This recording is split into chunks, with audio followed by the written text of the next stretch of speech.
Hi hello friends, welcome to my channel. ಇವತ್ತು ನಾನು ನಮ್ಮನೇಲಿ ಹೇಗೆ ದೀಪಾವಳಿನ ಸೆಲೆಬ್ರೇಟ್ ಮಾಡಿದ್ವಿ ಅಂತ ತೋರಿಸ್ತಾ ಇದ್ದೀನಿ. ಲೈಕ್ ಮಾಡಿ, ಶೇರ್ ಮಾಡಿ ಮತ್ತೆ ಸಬ್ಸ್ಕ್ರೈಬ್ ಮಾಡಿ. ಇನ್ನೂ ಯಾರೆಲ್ಲ ಸಬ್ಸ್ಕ್ರೈಬ್ ಮಾಡಿಲ್ಲ ಬೇಗ ಹೋಗಿ ಪಕ್ಕದಲ್ಲಿ ಕಾಣ್ತಾ ಇರೋ ಬೆಲ್ ಬಟನ್ ಪ್ರೆಸ್ ಮಾಡಿ ಸಬ್ಸ್ಕ್ರೈಬ್ ಮಾಡ್ಕೊಳ್ಳಿ ನನ್ನ ಚಾನಲ್ಗೆ. ಹಾಗೂ ಆಲ್ ಅಂತ ಲೈಕ್ ಮಾಡಿ, ನೋಟಿಫಿಕೇಶನ್ ನಿಮಗೆ ಬರುತ್ತೆ. ಆಸ್ ಸೂನ್ ಆಸ್ ನಾನು ಹಾಕಿದ ತಕ್ಷಣ ವಿಡಿಯೋಸ್ ನಿಮಗೆ ಬರುತ್ತೆ. ಹಾಗಾಗಿ ದಯವಿಟ್ಟು ಸಬ್ಸ್ಕ್ರೈಬ್ ಮಾಡ್ಕೊಳ್ಳಿ. ಆ್ಯಂಡ್ ಯಾರೆಲ್ಲ ಆಲ್ರೆಡಿ ಸಬ್ಸ್ಕ್ರೈಬ್ ಮಾಡಿರಾ ಹೋಗಿ ಲೈಕ್ ಮಾಡಿ, ಶೇರ್ ಮಾಡಿ. ಗೊತ್ತಲ್ಲ, ಕಮೆಂಟ್ ಸೆಕ್ಷನ್ ಅಲ್ಲಿ ಕಮೆಂಟ್ ಮಾಡೋದನ್ನ ಮರಿಬೇಡಿ. ಸೊ ಇವಾಗ ಬನ್ನಿ ವ್ಲಾಗ್ ಸ್ಟಾರ್ಟ್ ಮಾಡೋಣ. ನಾನು ಆಲ್ರೆಡಿ ಮುಂಚೆ ವಿಡಿಯೋದಲ್ಲಿ ತೋರಿಸಿದ್ದೀನಿ. ನಾನು ಲಿಪ್ಗೆ ಲಿಪ್ ಬಾಂಬ್ ಹಾಕ್ಕೊಂಡಿದ್ದೀನಿ ಮತ್ತು ಮಾಯಿಶ್ಚರೈಸರ್ ಮತ್ತು ಸನ್ಸ್ಕ್ರೀನ್ ಲೋಷನ್ ಅಪ್ಲೈ ಮಾಡಿಕೊಂಡು ಇವಾಗ ನಂಗೆ ಆಲ್ರೆಡಿ ಕಮೆಂಟ್ಸ್ ಬಂತು ವ್ಯೂವರ್ಸಿಂದ ನೇಲ್ ಪಾಲಿಷ್ ಹಾಕ್ಕೊಳ್ಳಿ ಅಂತ. ಹಾಗಾಗಿ ನೇಲ್ ಬೆಳೀತಿರಲಿಲ್ಲ, ಹಾಗಾಗಿ ಹಾಕಿರಲಿಲ್ಲ ಇಷ್ಟು ದಿನ. ಸೊ ನೇಲ್ ಪಾಲಿಷ್ ಹಾಕ್ಕೊಂಡಿದ್ದೀನಿ, ಅಷ್ಟೊತ್ತಿಗೆ ಹಾರತ್ತೆ ಅಂತ. ಮತ್ತು ಫೌಂಡೇಶನ್ ಕ್ರೀಮ್ ಅಪ್ಲೈ ಮಾಡ್ತಾಯಿದ್ದೀನಿ. ಫೌಂಡೇಶನ್ ಅಪ್ಲೈ ಮಾಡ್ತಾಯಿದ್ದೀನಿ. ನಾನು ಯಾವುದೇ ಬ್ಲೆಂಡರ್ ಯೂಸ್ ಮಾಡ್ತಿಲ್ಲ. ಬ್ಲೆಂಡರ್ ಯೂಸ್ ಮಾಡದೆ ಕೂಡ ಹೇಗೆ ನೀವು ಅಪ್ಲೈ ಮಾಡ್ಕೊಳ್ಬೋದು ಅಂತ ತೋರಿಸ್ತಿದ್ದೀನಿ. ಈವನ್ ಆಗಿ ಎಲ್ಲ ಕಡೆ ಫೌಂಡೇಶನ್ ಕ್ರೀಮ್ ಹಾಕ್ಕೊಂಡು ನೀವು ರಬ್ ಮಾಡ್ಕೊಳ್ಬೇಕು. ಮತ್ತು ಮೆಬಿಲಿನ್ ಅವ್ರದ್ದು ನಾನು ಕಾಂಪ್ಯಾಕ್ಟ್ ಪೌಡರ್ ಯೂಸ್ ಮಾಡ್ತಾಯಿದ್ದೀನಿ. ಫಿಟ್ ಮೀದು ಸೇಮ್ ಮೆಬಿಲಿಂದೇ ನಾನು ಫೌಂಡೇಶನ್ ಕೂಡ ಯೂಸ್ ಮಾಡಿದ್ದು. ಮೆಬಿಲಿನ್ ಪ್ರಾಡಕ್ಟ್ಸ್ ಚೆನ್ನಾಗಿರುತ್ತೆ, ನಾನು ಆಲ್ಮೋಸ್ಟ್ ಮೆಬಿಲಿಂದೇ ಯೂಸ್ ಮಾಡ್ತೀನಿ. ಇನ್ನೊಂದು ಸತಿ ನಿಮಗೆ ತೋರಿಸ್ತೀನಿ ಸೊ ಯಾವುದೆಲ್ಲ ಪ್ರಾಡಕ್ಟ್ಸ್ ಇದೆ, ಯಾವುದೆಲ್ಲ ನಾನು ಯೂಸ್ ಮಾಡ್ತೀನಿ ಅಂತ. ನೋಡಿ, ಇದು ಹೈಲೈಟರ್ ಕಲರ್ ಎಸೆನ್ಸ್ ಅವ್ರದ್ದು. ಹೈಲೈಟರ್ ತುಂಬ ಇಂಪಾರ್ಟೆಂಟ್ ಆಗುತ್ತೆ. ನೀವು ಒಂದು ಹೈಲೈಟರ್ ತೊಗೊಂಡು ಇಟ್ಕೊಳ್ಬೇಕು. ಸೊ ಅದನ್ನೇ ನಾನು ಇವತ್ತು ಕಣ್ಣಿಗೆ ಕೂಡ ಯೂಸ್ ಮಾಡ್ತಾಯಿದ್ದೀನಿ. ಲಾಸ್ಟ್ ಟೈಮ್ ವಿಡಿಯೋದಲ್ಲಿ ಸೇಮ್ ತೋರಿಸಿದ್ದೆ. ಸೊ ಹಾಗಾಗಿ ನಾನು ವಿಡಿಯೋನೆಲ್ಲ ಫಾಸ್ಟ್ ಫಾರ್ವರ್ಡ್ ಮಾಡಿದ್ದೀನಿ. ಸೊ ಇದನ್ನೇ ಹೈಲೈಟರ್ನೇ ನಾನು ಐ ಶೇಡ್ಸ್ ಆಗಿ ಯೂಸ್ ಮಾಡ್ತಾಯಿದ್ದೀನಿ. ಟೈಮ್ ಇರಲಿಲ್ಲ, ಹಾಗಾಗಿ ಟೈಮ್ ಇರೋರು ನಿಮಗೆ ಮೆಬಿಲಿನಲ್ಲೇ ಈ ಐ ಶೇಡ್ ಪ್ಯಾಲೆಟ್ ಸಿಗುತ್ತೆ. ಸೊ ಅದರಲ್ಲಿ dark brown, light brown choose ಮಾಡಿಕೊಂಡು ನೀವು ಐ ಶೇಡ್ಸ್ ಆಗಿ ಹಾಕ್ಕೊಳ್ಬೋದು. ನೆಕ್ಸ್ಟು ಲ್ಯಾಕ್ಮಿ ಕಾಜಲ್ನೇ ನಾನು ಕಾಜಲಾಗಿ ಮತ್ತು ಐಲೈನರ್ ಆಗಿ ಎರಡೂ ಅದೇ ಯೂಸ್ ಮಾಡ್ತೀನಿ. ಲಾಸ್ಟ್ ಟೈಮ್ ತೋರಿಸಿದ್ದೀನಿ. ತಿಕ್ಕಾಗಿ ಅಪ್ಲೈ ಮಾಡ್ಕೊಳ್ಳಿ ಆ್ಯಂಡ್ ಔಟ್ಲೈನ್ ಹಾಕ್ಕೊಂಡು ಔಟ್ಲೈನ್ ಒಳಗಡೆ ಫಿಲ್ ಮಾಡಿದ್ರೆ ನಿಮ್ಮ ಐ ಮೇಕಪ್ ಕರೆಕ್ಟಾಗಿ ಬರುತ್ತೆ. ಸೊ ನೋಡಿ, ಆಯಿತು. ಈಗ ನೆಕ್ಸ್ಟ್ ಮಸ್ಕರ ಅಪ್ಲೈ ಮಾಡ್ತಾಯಿದ್ದೀನಿ ನಾನು. ಮಸ್ಕರ ಬಂದು ಲ್ಯಾಕ್ಮಿದೇನೆ. ಸೊ ಲ್ಯಾಕ್ಮಿ ಮಸ್ಕರಾನ ನೀವು ಈ ಥರ ಹೋಲ್ಡ್ ಮಾಡಿ ಫೋಲ್ಡ್ ಮಾಡಬೇಕು. ಈ ಥರ ಟ್ವಿಸ್ಟ್ ಮಾಡಬೇಕು, ಕರ್ಲ್ ಥರ ಆಗತ್ತೆ ಅವಾಗ. ಸೊ ಚೆನ್ನಾಗಿ ಕಾಣಿಸುತ್ತೆ, ನಿಮ್ಮ ಐಸ್ ಅಟ್ರಾಕ್ಟಿವ್ ಆಗಿ ಕಾಣಿಸುತ್ತೆ. ಆ್ಯಂಡ್ ಮೇಲ್ ಮಾತ್ರ ಅಲ್ಲ, ಮಸ್ಕರ ನೀವು ಕೆಳಗೆ ಕೂಡ ಹಾಕಬೇಕು. ಕೆಳಗಡೆ ನೋಡಿ, ಈ ಥರ ಇಟ್ಟು ಈ ಥರ ಮಾಡಿದ್ರೆ ನಿಮ್ಮ ಐಸ್ ಇನ್ನೊಂದು ಸ್ವಲ್ಪ ಬ್ರೈಟಾಗಿ ಕಾಣಿಸುತ್ತೆ. ಸೊ ತಿಕ್ಕಾಗಿ ಐಲೈನರ್ ಕಾಜಲ್ ಹಾಕಿ ಮಸ್ಕರಾನ ಈ ಥರ ಅಪ್ಲೈ ಮಾಡ್ಕೊಳ್ಳಿ. ನಿಮ್ಮ ಐ ಮೇಕಪ್ ಲುಕ್ ಚೆನ್ನಾಗಿ ಕಾಣಿಸುತ್ತೆ. ಓಕೆನಾ? ಈಗ ನನ್ನ ಐ ಮೇಕಪ್ ಕಂಪ್ಲೀಟ್ ಆಯಿತು. ಮತ್ತು ಆವಾಗಲೇ ತೋರಿಸ್ದೆ ಅಲ್ವಾ ನಾನು ಕಲರ್ ಎಸೆನ್ಸ್ ಹೈಲೈಟರ್. ಆ ಹೈಲೈಟರ್ನ ಏನು ಮಾಡಬೇಕು, ನೀವು ಒಂದು ದೊಡ್ಡ ಬ್ರಷ್ ಬರುತ್ತೆ, ಆ ಬ್ರಷ್ ಕೂಡ ನಿಮಗೆ ಸಿಗುತ್ತೆ, ಮೆಬಿಲಿನ್ ಅವ್ರದ್ದು ಸಿಗುತ್ತೆ, ಅಥವಾ ನಾಯ್ಕಾ ಅಲ್ಲಿ ಆಫರ್ಸ್ ಹಾಕಿರ್ತಾನೆ ನೋಡಿ. ಬೇಕಾದರೆ ನಾನು ಡಿಸ್ಕ್ರಿಪ್ಷನಲ್ಲಿ ಲಿಂಕ್ ಹಾಕ್ತೀನಿ. ಆ ಹೈಲೈಟರ್ನ ಈ ದೊಡ್ಡ ಬ್ರಷಲ್ಲಿ ತೊಗೊಂಡು ಒಂದು ಸತಿ ಡ್ಯಾಬ್ ಮಾಡಿ ನೋಡಿ, ಈ ಥರ ನೋಸ್ ಮೇಲೆ ಅಪ್ಲೈ ಮಾಡಬೇಕು. ಆವಾಗ ನಿಮ್ಮ ನೋಸ್ ಶಾರ್ಪಾಗಿ ಕಾಣಿಸುತ್ತೆ, ಒಂದು ಸ್ವಲ್ಪ ಹೈಲೈಟ್ ಆಗುತ್ತೆ, ನಿಮ್ಮ ಫೇಸು ಶೈನಿ ಅನಿಸುತ್ತೆ. ಸೊ ಹೈಲೈಟರ್ನ ನೀವು ಹೈ ಶೇಡ್ಸ್ ಆಗು ಯೂಸ್ ಮಾಡ್ಬೋದು, ಹೈಲೈಟರ್ ಆಗು ಯೂಸ್ ಮಾಡ್ಬೋದು. ಸೊ ಹಾಗಾಗಿ ತೊಗೊಳ್ಳಿ, ಖಂಡಿತ ಮರಿಬೇಡಿ ತೊಗೊಳ್ಳಿ. ಮತ್ತು ಅದನ್ನು ಚೀಕ್ಸ್ ಹಿಂಗೆ ಸ್ಮೈಲ್ ಮಾಡಿ ನಿಮ್ಮ ಚೀಕ್ಸ್ ಮೇಲೆ, ಚೀಕ್ ಬೋನ್ದು ಕರ್ವ್ ಕಾಣುತ್ತಲ್ಲ ಅದ್ರ ಮೇಲೆ ನೀವು ಹೈಲೈಟರ್ನ ಹಾಕಬೇಕು. ಸೊ ನಿಮಗೆ ಹಾಕಿದಾದಮೇಲೆ ಫೇಸ್ ಎಲ್ಲ ಶೈನಿ ಕಾಣಿಸುತ್ತೆ. ದೊಡ್ಡ ಫಂಕ್ಷನ್ಸ್ಗೆಲ್ಲ ನಿಮಗೆ ಇದು ತುಂಬ ಯೂಸ್ ಆಗುತ್ತೆ. ಸೊ ಖಂಡಿತ ಮರಿದಿರ ಒಂದು ಹೈಲೈಟರ್ ತೊಗೊಳ್ಳಿ. ನಿಮಗೆ ಡಿಫ್ರೆನ್ಸಸ್ ಗೊತ್ತಾಗುತ್ತೆ, ಹೈಲೈಟರ್ ಯೂಸ್ ಮಾಡಿದ್ರೆ ಹೆಂಗೆ ಕಾಣಿಸುತ್ತೆ, ಹೈಲೈಟರ್ ಯೂಸ್ ಮಾಡ್ದಿರಾ ಹೆಂಗೆ ಕಾಣಿಸುತ್ತೆ ಅಂತ. ನೆಕ್ಸ್ಟ್ ನಾನು ಯೂಸ್ ಮಾಡ್ತಾ ಇರೋದು ಬ್ಲಷ್.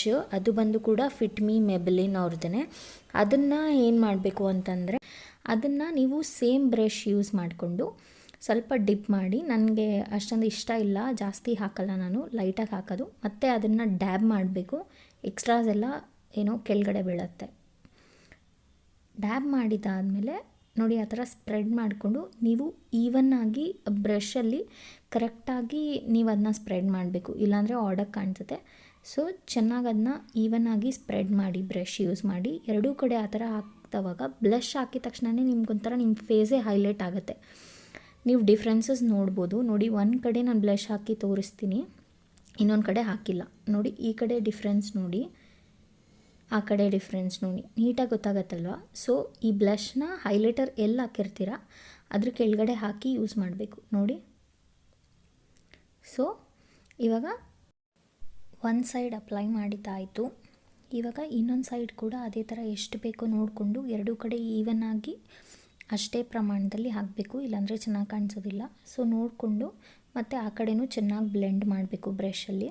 ಮತ್ತು ಲೈಟಾಗಿ ಸ್ವಲ್ಪ ಚಿನ್ ಮೇಲೆ, ನೋಸ್ ಮೇಲೆ, ಫೇಸ್ ಮೇಲೆ ಎಲ್ಲ ಹಾಕ್ಕೊಂಡಿದ್ದಾದಮೇಲೆ ಇವಾಗ ಮಿಕ್ಕಿರೋದು ಯಾವುದು, ಲಿಪ್ಸ್ಟಿಕ್. ಸೊ ಲಿಪ್ಸ್ಟಿಕ್ಕು ನಾನಿವತ್ತು ಮೆಬಿಲಿನ್ ಅವ್ರದ್ದು ಯೂಸ್ ಮಾಡ್ತಾಯಿದ್ದೀನಿ. ಕೋಡ್ ನಂಬರ್ 155 ಪಾತ್ ಫಿಂಡರ್ ಅಂತ. ಸೊ ಡಿಸ್ಕ್ರಿಪ್ಷನಲ್ಲಿ ಹಾಕ್ತೀನಿ, ಹೋಗಿ ನೀವು ಬೇಕಾದರೆ ಪರ್ಚೇಸ್ ಮಾಡ್ಕೊಳ್ಳಿ. ನೆಕ್ಸ್ಟು ಹೇರ್ ಸ್ಟ್ರೈಟ್ನಿಂಗ್ ಮಾಡಿಕೊಂಡೆ, ಅದು ಪೂರ ತೋರ್ಸೋಕ್ಕೆ ಟೈಮ್ ಇರಲಿಲ್ಲ ನೋಡಿ. ಇವತ್ತಿನ ಮೇಕಪ್ ಇದು. ಮತ್ತು ನಮ್ಮ ಮಮ್ಮಿ ಕಜ್ಜಾಯ ಮಾಡ್ತಿದ್ರು. ಸೊ ಇದು ನಮ್ಮ ಮನೇಲಿ ಒಂಥರ ಸ್ಪೆಷಲ್ ಆ್ಯಂಡ್ ಎಲ್ಲರಿಗೂ ಫೇವ್ರೇಟ್ ಆಗಿರೋ ಕಜ್ಜಾಯ. ಆ ಪೌಡರ್ ಬಂದು ಒಣಕೊಬ್ಬರಿ ಮತ್ತು ಎಳ್ಳು ಎರಡು ಪುಡಿ ಮಾಡ್ಕೊಂಡಿರೋದಕ್ಕೆ ಕಜ್ಜಾಯದ ಹಿಟ್ಟು ಹಾಕ್ತಿರೋದು. ನಮ್ಮ ಮಮ್ಮಿ ಹಾಕಿ ಅದನ್ನ ಚೆನ್ನಾಗಿ ಮಿಕ್ಸ್ ಮಾಡ್ಕೊಳ್ತಾ ಇದ್ದಾರೆ. ಇದನ್ನ ಚೆನ್ನಾಗಿ ಮಿಕ್ಸ್ ಮಾಡ್ಕೊಂಡಿದ್ದಾದಮೇಲೆ ಇನ್ನೊಂದು ಕಡೆ ಸಣ್ಣ ರವೆ ಹಾಕಿ ಕಲಸಿಟ್ಟಿದ್ದಾರೆ ಪೂರಿ ಹಿಟ್ಟು ಥರ. ಅದನ್ನು ಚೆನ್ನಾಗಿ ಏನು ಮಾಡಬೇಕು, ನಾದ್ಕೊಳ್ಬೇಕು. ಚೆನ್ನಾಗಿ ಅದನ್ನ ನಾದ್ಕೊಂಡಾಗ ನಮಗೆ ಪೂರಿ ಥರ ಬರುತ್ತೆ. ಈ ಕಜ್ಜಾಯ ಬಂದು ನಿಮಗೆ ಸ್ವೀಟ್ ಪೂರಿ ಅನ್ಬೋದು, ಆ ಥರ ಇರುತ್ತೆ. ಇದು ನಮ್ಮ ಮನೇಲಿ ಎಲ್ಲರಿಗೂ ಫೇವ್ರೇಟ್. ಸೊ ಚೆನ್ನಾಗಿ ನಾದ್ಕೊಂಡಿದ್ದಾದಮೇಲೆ ಸಣ್ಣದಾಗಿ ರೋಲ್ಸ್ ಮಾಡ್ಕೊಳ್ಬೇಕು ನೋಡಿ. ಈ ಥರ ರೋಲ್ಸ್ ಮಾಡಿಕೊಂಡು ಪ್ರೆಸ್ ಮಾಡಿ ಸೈಡ್ಗೆ ಇಟ್ಕೊಳ್ಬೇಕು. ಸೊ ಚೆನ್ನಾಗಿ ರೋಲ್ಸ್ ಮಾಡಿ ಪ್ರೆಸ್ ಮಾಡಿ ಸ್ವಲ್ಪ ಸೈಡ್ಗೆ ಇಟ್ಕೊಂಡಿದ್ದಾದಮೇಲೆ ಬೇಗ ಬೆಂದುಬಿಡತ್ತೆ. ಸೊ ಬೇಗ ಬೇಗ ಮಾಡ್ಕೊಳ್ಬೇಕು. ಒಂದಷ್ಟು ಮಾಡ್ಕೊಂಡಿದ್ದಾದಮೇಲೆ ಈ ಥರ ತೆಳ್ಳಕ್ಕೆ ಹೊಸ್ಕೊಳ್ಬೇಕು. ಸ್ವಲ್ಪ ಎಣ್ಣೆ ಹಾಕಿಬಿಟ್ಟು ತೆಳ್ಳಕ್ಕೆ ಈ ಥರ ಹೊಸ್ಕೊಂಡು, ನಾನು ಆಲ್ರೆಡಿ ಒಣಕೊಬ್ಬರಿ ಹೇಳಿದೆ ಅಲ್ವಾ, ಒಣಕೊಬ್ಬರಿ ಮತ್ತು ಎಳ್ಳಲ್ಲಿ ಹಾಕಿಟ್ಟಿರೋದು ಏನಿದೆ ಕಜ್ಜಾಯದಿಟ್ಟು, ಅದನ್ನ ಸಣ್ಣದಾಗಿ ರೋಲ್ಸ್ ಮಾಡ್ಕೊಳ್ಬೇಕು. ಇದನ್ನ ಚೆನ್ನಾಗಿ ಹೊಸ್ಕೊಳ್ಬೇಕು, ಚೆನ್ನಾಗಿ ಜಾಸ್ತಿ ಹೊಸ್ಕೊಂಡು ಇಟ್ಕೊಂಡಿರಬೇಕು, ಬಿಕಾಸ್ ಬೇಗ ಬೆಂದುಬಿಡತ್ತೆ ನೋಡಿ. ಇದು ಆಲ್ರೆಡಿ ಮಿಕ್ಸ್ ಮಾಡ್ಕೊಂಡಿರೋದು, ನಾನು ಇವಾಗ ಹೇಳಿದೆ ಅಲ್ವಾ, ಮಿಕ್ಸ್ ಮಾಡ್ಕೊಂಡಿರೋದನ್ನು ಸಣ್ಣ ಬಾಲ್ಸ್ನ ಈ ಹೊತ್ತಿರೋದ್ರಲ್ಲಿ ಇಟ್ಬಿಟ್ಟು ಮತ್ತೆ ಅದನ್ನು ರೌಂಡ್ ಮಾಡಿ ಪ್ರೆಸ್ ಮಾಡಿ ಇಟ್ಕೊಂಡು ಮತ್ತೆ ಅದಕ್ಕೆ ಸ್ವಲ್ಪ ಎಣ್ಣೆ ಹಾಕಿ ನಾವು ಹೇಗೆ ಪೂರಿ ಹೊಸಿತೀವಲ್ಲ, ಸೊ ಅದೇ ಥರ ಹೊಸ್ಕೊಳ್ಬೇಕು ನೋಡಿ. ಸ್ವಲ್ಪನೇ ಎಣ್ಣೆ ಹಾಕಿ ಈ ಥರ ಪೂರಿ ಹೊಸ್ಕೊಂಡು ಒಂದು 10-15 ರೆಡಿ ಮಾಡಿ ಇಟ್ಕೊಳ್ಬಿಡ್ಬೇಕು, ಬಿಕಾಸ್ ಬೇಗ ಬೇಗ ಆಗಿಬಿಡುತ್ತೆ. ಸೊ ಹೊಸ್ದಿದ್ದಾದಮೇಲೆ ಬಾಣಲಿಯಲ್ಲಿ ಎಣ್ಣೆ ಕಾಯಕ್ಕಿಟ್ಟು ಒಲೆಯಲ್ಲಿ ನೋಡಿ ಇದೆಲ್ಲ ಹೊಸ್ಕೊಂಡಿರೋದು ಹಾಕಿ ನೀವು ಫ್ರೈ ಮಾಡಿದ್ರೆ ಗೋಧಿ ಕಜ್ಜಾಯ ಅಂತೀವಿ ನಾವು, ಇದು ರೆಡಿ ಆಗುತ್ತೆ. ನೀವು ಬೇಕಾದರೆ ಮನೆಯಲ್ಲಿ ಟ್ರೈ ಮಾಡಿ ನೋಡಿ. ಹೆಂಗಿದ್ರು ಎಲ್ಲರ ಮನೆಯಲ್ಲೂ ಕಜ್ಜಾಯ ಮಾಡಿರ್ತೀರ, ಕಜ್ಜಾಯದ ಹಿಟ್ಟಿರುತ್ತೆ, ಎಳ್ಳು ಕಜ್ಜಾಯ ಮಾಡಿರ್ತೀರ. ಆದರೆ ಗೋಧಿ ಕಜ್ಜಾಯ ಯಾರೂ ಮಾಡಿರಲ್ಲ ಅಂತ ನಾನು ಇದನ್ನು ಮಾತ್ರ ತೋರಿಸ್ತೀನಿ. ನಮ್ಮ ಮನೆಯಲ್ಲೂ ಬೇರೆ ಕಜ್ಜಾಯ ಮಾಡಿದ್ದೀವಿ. ಸೊ ಇದು ಚೆನ್ನಾಗಿ ಎಣ್ಣೆ ಕಾದಿದ್ದಾದಮೇಲೆ ಹಾಕಿದ್ರೆ ನೋಡಿ ಈ ಥರ ಪೂರಿ ಥರ ಆಗುತ್ತೆ. ಸಖತ್ತಾಗಿರುತ್ತೆ ಟೇಸ್ಟ್ ಮಾತ್ರ. ಟ್ರೈ ಮಾಡಿ. ಆ್ಯಂಡ್ ಟ್ರೈ ಮಾಡಿದಾದಮೇಲೆ ಕಮೆಂಟ್ ಸೆಕ್ಷನಲ್ಲಿ ತಿಳಿಸಿ. ಏನಿಲ್ಲ, ಈಸಿ ಪೂರಿ ಹಿಟ್ಟು ಥರ ಸಣ್ಣ ರವೆ ಕೆಲಸ ಮಾಡ್ಕೊಳ್ಳೋದು ಮತ್ತು ಅದರಲ್ಲಿ ಈ ಹಿಟ್ಟನ್ನ ಇಟ್ಟು ಬಾಚ್ಕೊಳ್ಳೋದು ನೋಡಿ. ಇವಾಗ ಗೋಧಿ ಕಜ್ಜಾಯ ರೆಡಿ ಆಯಿತು. ಮತ್ತು ನಮ್ಮ ಮಮ್ಮಿ ಆಲ್ರೆಡಿ ಪೂಜೆಗೆಲ್ಲ ರೆಡಿ ಮಾಡಿದರು, ದೇವಸ್ಥಾನಕ್ಕೆ ಹೊರಡಬೇಕು ನೋಡಿ. ಇದು ನಮ್ಮ ದೇವರ ಮನೆ, ಪೂಜೆಗೆಲ್ಲ ರೆಡಿ ಮಾಡಿ ಇಟ್ಟಿದ್ದಾರೆ. ಕಳಸ ಮತ್ತು ಬಾಗುಣೆ ಮರ ಇರುತ್ತಲ್ವ, ಅದರಲ್ಲಿ ಕಜ್ಜಾಯ ಬಾಳೆಹಣ್ಣೆಲ್ಲ ಇಟ್ಟಿದ್ದಾರೆ. ತಗೊಂಡು ಇವಾಗ ದೇವಸ್ಥಾನಕ್ಕೆ ಹೊರಡಬೇಕು ನೋಡಿ. ಈ ಕಡೆ ಚೆಂಡು ಹೂವು ಥರ ಇರೋದು ಮತ್ತು ಏನು ಮಾವಿನ ತೋರಣ ಎಲ್ಲ ಆರ್ಟಿಫಿಷಿಯಲ್ದು ತಂದು ನಮ್ಮ ಡ್ಯಾಡಿ ಕಟ್ಟಿದ್ರು. ಆ್ಯಂಡ್ ದೇವಸ್ಥಾನಕ್ಕೆ ಹೋಗೋಕ್ಕೆ ರೆಡಿ ಆಗಿದ್ದೀವಿ. ಆ್ಯಂಡ್ ಈ ಕಳಶ ನಮ್ಮ ಮಮ್ಮಿ ಹಿಡ್ಕೊಂಡಿದ್ದಾರೆ. ದೇವಸ್ಥಾನಕ್ಕೆ ಹೊರಟ್ವಿ, ನಮ್ಮ ತಾತ ಬರೋಕ್ಕೆ ವೇಟ್ ಮಾಡ್ತಿದ್ವಿ. ದೇವಸ್ಥಾನಕ್ಕೆ ಹೊರಟ್ವಿ, ವೀರಭದ್ರ ಸ್ವಾಮಿ ದೇವಸ್ಥಾನ ಅದು. ಸೊ ನಾವು ಕಜ್ಜಾಯನ ಉಣ್ಕೊಂಬಂದು ಆಮೇಲೆ ಊಟ ಮಾಡಬೇಕು, ಕಜ್ಜಾಯ ತಿನ್ನಬೇಕು. ಸೊ ಹಾಗಾಗಿ ಪೂಜೆ ಮಾಡಿಸ್ಕೊಂಡು ಬರೋಕ್ಕೆ ದೇವಸ್ಥಾನಕ್ಕೆ ಹೋದ್ವಿ. ಇದು ಮೂಲ ದೇವರು. ಮತ್ತು ಇಲ್ಲಿ ಮಾಸ್ಕ್ ಹಾಕ್ಕೊಂಡೇ ಬರಬೇಕಿತ್ತು, ಕರೆಕ್ಟಾಗಿ ಪಾಲಿಸ್ತಿದ್ರು. ಒಂದು ಫ್ಯಾಮಿಲಿ ಆದಮೇಲೆ ಒಂದು ಫ್ಯಾಮಿಲಿ, ಇಲ್ಲಾಂದರೆ ತುಂಬ ರಶ್ ಇರ್ತಿತ್ತು ಪ್ರತಿ ವರ್ಷ. ಇವರು ನಮ್ಮ ತಾತ ಎಲ್ಲರೂ ಮಾಸ್ಕ್ ಹಾಕ್ಕೊಂಡೇ ಇದ್ದಾರೆ, ಯಾರೂ ಮಾಸ್ಕ್ ಇಲ್ದಿರ ಬಂದಿರಲಿಲ್ಲ. ಬಟ್ ಸೋಷಿಯಲ್ ಡಿಸ್ಟೆನ್ಸಿಂಗ್ ಅಷ್ಟಾಗಿ ಮೇಂಟೈನ್ ಮಾಡಿಲ್ಲ. ಬಟ್ ಕಡಿಮೆ ಜನ ಇದ್ದರು, ಒಂದೊಂದು ಫ್ಯಾಮಿಲಿ ಆದಮೇಲೆ ಒಂದೊಂದು ಫ್ಯಾಮಿಲಿ. ನೀಟಾಗಿ ಪೂಜೆ ಮಾಡ್ಕೊಂಡು ಬಂದ್ವಿ, ನೆಮ್ಮದಿಯಾಗಿ ಪೂಜೆ ಮಾಡ್ಕೊಂಡು ಬಂದ್ವಿ ಈ ವರ್ಷ. ಇಲ್ಲಾಂದರೆ ತುಂಬ ರಶ್ ಇರುತ್ತೆ ನೋಡಿ. ಆಲ್ರೆಡಿ ಪೂಜೆ ಮಾಡೋಕ್ಕೆಲ್ಲ ಇಡ್ತಿದ್ದಾರೆ ನಮ್ಮ ಮಮ್ಮಿ. ಪೂಜೆ ಆಯಿತು. ಪೂಜೆ ಆಗಿದ್ದಾದಮೇಲೆ ನಮ್ಮ ತಾತ ಏನು ಪೂಜಾರಿಗೆ ಇದು ಕೊಡ್ತಿದ್ದಾರೆ, ಕಜ್ಜಾಯ ಮತ್ತು ಎಲೆ ಎಲ್ಲ. ಇವಾಗ ಮನೆಗೆ ಬಂದು ಮತ್ತು ಪೂಜೆ ಮಾಡಿಸ್ಕೊಂಡು ಬಂದಿರೋದೆಲ್ಲ ಇಟ್ಟು ದಾರ ಕಟ್ಕೊಳ್ಬೇಕು. ಸೊ ದಾರ ಕಟ್ಕೊಳ್ತಿದ್ದೀವಿ. ಫಸ್ಟ್ ನಮ್ಮ ಪಪ್ಪಾಗೆ ನಮ್ಮ ತಾತ ದಾರ ಕಟ್ತಿದ್ದಾರೆ. ಸೊ ಕೈಯಲ್ಲಿ ಒಂದು ಬಾಳೆಹಣ್ಣು ಒಂದು ಕಜ್ಜಾಯ ಇಟ್ಕೊಂಡು ದಾರ ಕಟ್ಕೊಬೇಕು. ಎಲ್ಲರಿಗೂ ಗೊತ್ತೇ ಇರುತ್ತೆ, ದಾರ ಇರೋರಿಗೆಲ್ಲ ಹಬ್ಬ ಇರುತ್ತೆ. ಮತ್ತು ನಮ್ಮ ತಾತ ನಮ್ಮ ಮಮ್ಮಿಗೂ ದಾರ ಕಟ್ತಿದ್ದಾರೆ. ಆ್ಯಂಡ್ ಮನೆಯವರೆಲ್ಲ ದಾರ ಕಟ್ಕೊಂಡಿದ್ದ ಆದಮೇಲೆ ನಾವು ಕಜ್ಜಾಯ ತಿಂದು ಊಟ ಮಾಡಬೇಕು. ಸೊ ಇದನ್ನ ಕಳೀಬಾರ್ದು. ಈಗ ಒಂದು ಪುಟಾಣಿ ಗೆಸ್ಟ್ ನಮ್ಮ ಮನೆಗೆ ಬಂದಿದ್ದಾನೆ, ಅವನ್ನ ಪರಿಚಯ ಮಾಡಿಸ್ತೀನಿ ಬನ್ನಿ. ನಾ ಮಾತಾಡ್ಸೋಣ, ಕೇಳ್ಕೊಂಡು ಬನ್ನಿ ಹೇಗೆ ಮಾತಾಡ್ತಾನೆ ಅಂತ. ಪಕ್ಕದ ಮನೆ ಹುಡುಗ ತುಂಬ ಕ್ಯೂಟಾಗಿ ಮಾತಾಡ್ತಾನೆ, ಲೋಚನ್ ಅಂತ ಅವನ ಹೆಸರು. ಹ್ಯಾಪಿ ದೀಪಾವಳಿ ಹೇಳು ಹೋಗ್ಲಿ. ಮತ್ತೆ ಚಿಲ್ಡ್ರನ್ಸ್ ಡೇ ಎಲ್ಲರಿಗೂ. ಎಷ್ಟೊತ್ತು ಗೆದ್ದಿದ್ದು ಬೆಳಗ್ಗೆ? ನಾನು 6:30 ಎದ್ದೇಳ್ತೀಯ? ಅದ್ಯಾಕೆ ಅಷ್ಟು ಬೇಗ?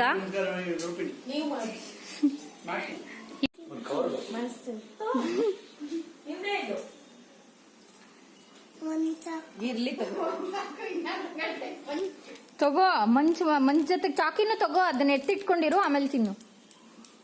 ಇದನ್ನ ಆಮೇಲೆ ತಿನ್ನು. ಬೇಡ ಇದು ಇರ್ಲಿ, ಅದಾದ್ಮೇಲೆ ತಗೋ. ಚಿಲ್ಡ್ರನ್ಸ್ ಡೇ ಸ್ಪೆಷಲ್ ತಗೋ ತಗೋ. ಬೇಡ ಬಿಡು, ಪೃಥ್ವಿ ಕೊಡೋಣ ಸಾಯಂಕಾಲ. ಹುಡುಗರು ಬರ್ತಾರ ನಿನ್ ಫ್ರೆಂಡ್ಸ್?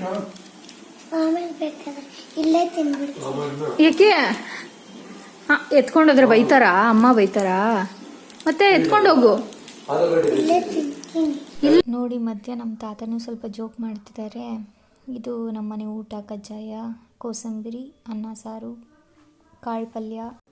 ಕೇಳಿಸ್ಕೊಂಬನ್ನಿ ನಮ್ಮ ತಾತ ಏನ್ ಮಾತಾಡ್ತಿದ್ದಾರೆ.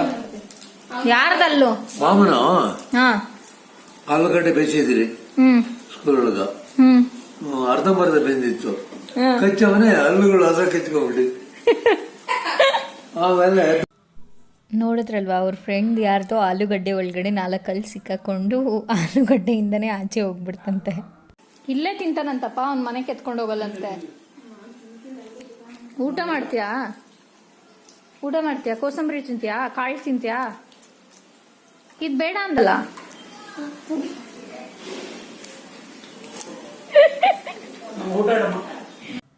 ಇನ್ನ ಮಾತಾಡ್ತಾನೆ, ಹಂಗೆ ಕೇಳಿಸ್ಕೊಳ್ಳಿ. ತುಂಬ ಕ್ಯೂಟಾಗಿ ಮಾತಾಡ್ತಾನೆ. ಆ್ಯಂಡ್ ಬೋರೇ ಆಗಲ್ಲ ಇವ್ನು ನಮ್ಮ ಮನೆಗೆ ಬಂದರೆ. ಸೊ ಇನ್ನೂ ಮಾತಾಡ್ತಾನೆ ನೋಡಿ. ಯಾವ ದೇವಸ್ಥಾನಕ್ಕೆ ಹೋಗೋದು?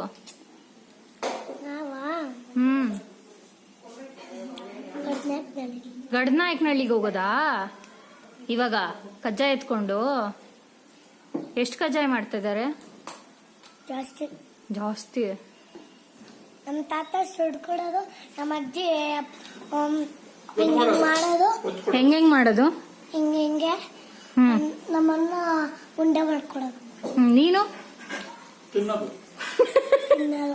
ತಿನ್ನೋದು. ಕೋತಿ ಓಡಿಸಲ್ವಾ? ನಿನ್ ಫ್ರೆಂಡ್ಸ್ ಯಾರ್ಯಾರು ಇಲ್ಲಿ? ಯಾರ ನಿನ್ ಫ್ರೆಂಡ್ಸ್ ಇರೋದಿಲ್ಲಿ? ಹಳ್ಳ ಮಾಡ್ತಪ್ಪ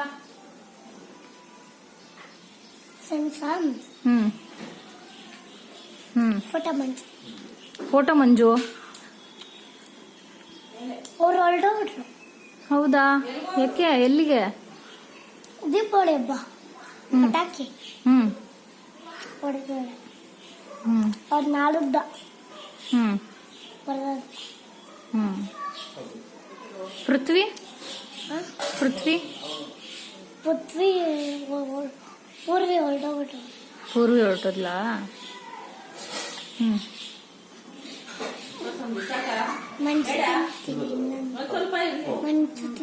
ಇನ್ನೊಂದು ಮಂಚು ತಿಂತೀಯಾ? ಕೊಡ್ತೀನಿ. ಹೀಗೆ ಈ ಪುಟಾಣಿ ಗೆಸ್ಟ್ ಜೊತೆ ಕೂಡ ಇವತ್ತು ಹಬ್ಬ ಆಚರಿಸಿದಾಯಿತು. ತುಂಬ ಖುಷಿ ಆಯಿತು ಅವ್ನು ಬಂದಿದ್ದು. ಹೀಗೆ ಸ್ವಲ್ಪ ಹೊತ್ತು ಮಾತಾಡ್ಕೊಂಡಿದ್ದ. ಮತ್ತು ಸಾಯಂಕಾಲ ಆಯಿತು, ದೀಪ ಹಚ್ಚಬೇಕಿತ್ತು. ಅದಕ್ಕೂ ಮುಂಚೆ ಕಜ್ಜಾಯ ಸ್ವಲ್ಪ ತಿಂದ್ವಿ. ಎಳ್ಳು ಕಜ್ಜಾಯ, ಗೋಧಿ ಕಜ್ಜಾಯ ಮತ್ತು ನೋಮಿದ ಕಜ್ಜಾಯ ಬೇರೆ ಮಾಡ್ತೀವಿ ಅದು. ಮತ್ತು ಕಾಂತಿ ಸ್ವೀಟ್ಸ್ ತಂದಿದ್ರು. ಸ್ವೀಟ್ಸು, ಮಿಕ್ಸ್ಚರ್ಸು ಎಲ್ಲ ಒಂದು ಸ್ವಲ್ಪ ತಿಂದಿದ್ದು ಆದಮೇಲೆ ಸಾಯಂಕಾಲ ಫ್ಲವರ್ ಡೆಕೋರೇಷನ್ ಮಾಡೋಣ ಅಂತ ಅಂದ್ಕೊಂಡ್ವಿ. ಪ್ರತಿ ವರ್ಷ ಮಾಡ್ತೀವಿ. ಪಟಾಕಿ ಹೊಡಿಯೋದು ತುಂಬ ನಿಲ್ಲಿಸ್ಬಿಟ್ಟಿದ್ದೀವಿ. ಸಾಯಂಕಾಲ 6:30-7 ಗಂಟೆ ಆಯಿತು. ಆವಾಗ ದೀಪ ಹಚ್ಚಬೇಕು ಅಂತ ಹೇಳಿಬಿಟ್ಟು ಎಲ್ಲ ಫ್ಲವರ್ ಡೆಕೋರೇಷನ್ ಎಲ್ಲ ಮಾಡಿದ್ವಿ. ಸೊ ನೋಡಿ, ನಾನು ಆಲ್ರೆಡಿ ಮುಂಚೆ ನಿಮಗೆ ಹಣತೆ ಮಾಡೋದು ತೋರಿಸಿದ್ದೆ ಅಲ್ವಾ ಸಗಣಿಯಿಂದ, ಅದು ಸ್ವಲ್ಪನೇ ಮಾಡಿದ್ದೆ, ಒಂದು 12ರಿಂದ 15 ಮಾಡಿದ್ದೆ. ಹಾಗಾಗಿ ಮಿಕ್ಕಿದ್ದಕ್ಕೆ ನಾನು ಹಣತೆ ಹಚ್ಚಿದ್ದೀನಿ, ನಾರ್ಮಲ್ ಮಣ್ಣಿನ ಹಣತೆ. ಅದು ಬಿಟ್ಟು ಇವಾಗ ಮುಂದೆ ತೋರಿಸ್ತೀನಿ ನೋಡಿ. ಇಲ್ಲಿ ಎಲ್ಲನೂ ನಾನು ಮಾಡಿರುವಂಥ ಸಗಣಿ ಹಣತೆಗಳನ್ನೇ ಹಚ್ಚಿದ್ದೀನಿ. ಇದೆಲ್ಲ ನಾನೇ ಮಾಡಿರುವಂಥ ಸಗಣಿ ದೀಪ. ಆಲ್ರೆಡಿ ನೀವು ವಿಡಿಯೋ ಅಲ್ಲಿ ನೋಡಿರ್ತೀರ ಅಲ್ವಾ, ನಾನು ಹಿಂದಿನ ವ್ಲಾಗಲ್ಲಿ ತೋರಿಸಿದ್ದೆ. ಒಂದು ವ್ಲಾಗಲ್ಲಿ ದೀಪಾವಳಿ ಸ್ಪೆಷಲ್ ವ್ಲಾಗ್ ಮಾಡಿರುವಾಗ ಏನೋ ಸಗಣಿ ದೀಪನ, ಕೌಡಂಗ್ ದೀಪ. ಸೊ ಅದೇ ಇದು. ತುಂಬ ಗಾಳಿ ಇತ್ತು, ಎಷ್ಟೇ ಡೆಕೋರೇಷನ್ ಮಾಡ್ತಾಯಿದ್ರೂ ಸಹಿತ ಎಲ್ಲ ಚಿಂದಿ ಚಿತ್ರಾನ್ನ ಆಯಿತು, ಹೂವು ಎಲ್ಲ ಹೊಟ್ಟೋಗ್ತಿತ್ತು. ತುಂಬ ಡೆಕೋರೇಷನ್ ಮಾಡಬೇಕು ಇನ್ನು ಅಂತ ಅಂದ್ಕೊಂಡಿದ್ದೆ, ಆದರೆ ಮಾಡೋಕ್ಕಾಗಲಿಲ್ಲ. ನೋಡಿ, ಇಲ್ಲೂ ಅಷ್ಟೇ ಬೇರೆ ಡಿಸೈನ್ ಮಾಡಿದ್ದೆ, ತುಂಬ ದೊಡ್ಡದಾಗೆ ಮಾಡಿದ್ದೆ. ಹೂವು ಎಲ್ಲ ಹಾರ್ಕೊಂಡು ಹೊಟ್ಟೋಯ್ತು. ಆ್ಯಂಡ್ ಎಷ್ಟೊಂದು ಸತಿ ದೀಪ ಹಚ್ತಾ ಇದ್ರೂ ಹಾರಿ ಹಾರಿ ಹೋಗ್ತಿತ್ತು. ಅಷ್ಟೊಂದು ತುಂಬ ಗಾಳಿ ಇತ್ತು. ಕಾರ್ತಿಕ್ ಮಾಸ ಸ್ಟಾರ್ಟ್ ಆಯ್ತಲ್ವ, ಸೊ ತುಂಬ ಗಾಳಿ. ಬಟ್ ಅಂದರೂ ಆದಷ್ಟು ಟ್ರೈ ಮಾಡಿದ್ವಿ. ಆದಷ್ಟು ಟ್ರೈ ಮಾಡಿ ಇಡೀ ನಮ್ಮ ಜಾಗ ಏನಿತ್ತು ನಮ್ಮ ಮನೆ ಹತ್ರ, ಸೊ ಎಲ್ಲ ಕಡೆ ದೀಪನ ಹಣಿಸಿ ಇವತ್ತಿನ ದೀಪಾವಳಿ ಸೆಲೆಬ್ರೇಷನ್ನ ಹೀಗೆ ಮುಗಿಸಿದ್ವಿ. ತುಂಬ ಚೆನ್ನಾಗಿತ್ತು ಡೇ. ಆ್ಯಂಡ್ ಒನ್ಸ್ ಅಗೇನ್ ಎಲ್ಲರಿಗೂ ದೀಪಾವಳಿ ಹಬ್ಬದ ಹಾರ್ದಿಕ ಶುಭಾಶಯಗಳು. ನಿಮ್ಮ ಏನು ಬಾಳಲ್ಲಿ ಈ ದೀಪಾವಳಿ ಹೊಸದಾಗಿ ಬೆಳಕನ್ನು ತರಲಿ, ನೀವು ಅಂದ್ಕೊಂಡಿರೋದೆಲ್ಲ ನಿಮ್ಮ ಬಾಳಲ್ಲಿ ನಡೀಲಿ ಅಂತ ನಾನು ಕೇಳ್ಕೊಳ್ತಾ ಇದ್ದೀನಿ. ಥ್ಯಾಂಕ್ ಯು ಸೋ ಮಚ್ ಈ ವಿಡಿಯೋ ನೋಡಿದ್ದಕ್ಕೆ. ನಿಮಗೆ ಈ ವಿಡಿಯೋ ಇಷ್ಟ ಆದಲ್ಲಿ ಲೈಕ್ ಮಾಡಿ, ಶೇರ್ ಮಾಡಿ, ಹಾಗೂ ಕಮೆಂಟ್ ಸೆಕ್ಷನಲ್ಲಿ ಕಮೆಂಟ್ ಮಾಡೋದನ್ನು ಮರಿಬೇಡಿ. Stay tune. ನೆಕ್ಸ್ಟ್ ವಿಡಿಯೋ ಜೊತೆ ಬೇಗ ನಿಮ್ಮ ಮುಂದೆ ಬರ್ತೀನಿ. ಟೇಕ್ ಕೇರ್, ಬಾಯ್.